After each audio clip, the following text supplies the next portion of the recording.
Hello guys, welcome back to another video. ఈరోజు మనం pasta చేసుకుందాం. పాస్తా చేసుకోవడానికి ఫస్ట్ ఓ బౌల్లో 2 పెద్ద గ్లాసుల వాటర్ వేసుకోవాలి.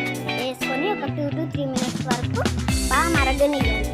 మరగనించిన తరువాత ఒక టేబుల్ స్పూన్ ఆయిల్ వేసుకొని బాగా ఇవి మరిగేటంతసేపు మనం ఆనియన్స్ని చిన్న చిన్న పీసెస్గా కట్ చేసుకొని పెట్టుకోవాలి. ఇలా బుడగలు వచ్చినంత వరకు బాగా మరగనించుకొని ఒక పెద్ద గ్లాసులో పాస్తా వేసుకోవాలి.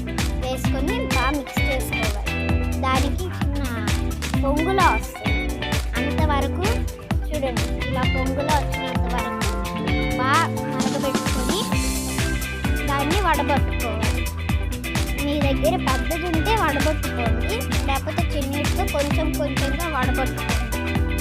వడబట్టుకున్న తర్వాత దాన్ని అలా సైడ్కి పెట్టాలి.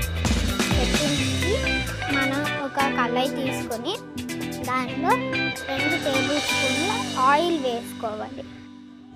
వేసుకొని జీలకర్ర పోపులు బాగా వేసుకొని కలుపుకోవాలి.